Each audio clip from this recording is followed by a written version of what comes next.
অসমৰ মুখ্যমন্ত্ৰী আৰু বিজেপিৰ তালিকা নুহুমুৱাৰ কাৰণে কালি APSCত হিমন্ত বিশ্ব শৰ্মাৰ নিজৰ চইচৰ মানুহ নুহুমুৱাৰ কাৰণে কালি তালিকাখন বাতিল কৰা হৈছে বুলি ব্যাপক ৰূপত সামাজিক মাধ্যমত চৰ্চা চলি আছে।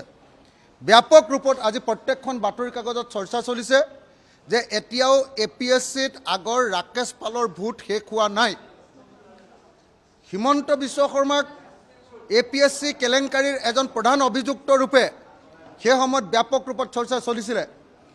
সেইকাৰণে আমি এনেও হিমন্ত বিশ্ব শৰ্মাৰ দিনত স্বচ্ছ APSC আশা নকৰোঁ, কিন্তু এইবাৰ আকৌ এবাৰ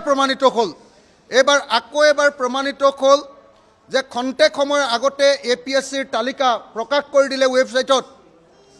প্ৰাৰ্থীৰ তালিকা কোন কোন পৰীক্ষাত পাছ কৰিলে তাৰ তালিকা প্ৰকাশ কৰি দিলে আৰু খন্তেক সময়ৰ পাছতে সেইখন বাতিল কৰি দিলে।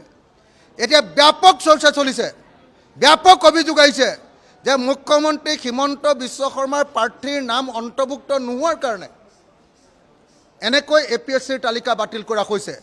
আমি এই বিষয়টোৰ ওপৰত তদন্ত কৰিবৰ কাৰণে আৰু এই বিষয়টো তদন্ত কৰি অসম বিধানসভাক জনাবৰ কাৰণে আমি অসম চৰকাৰৰ ওচৰত দাবী উত্থাপন কৰিলোঁ।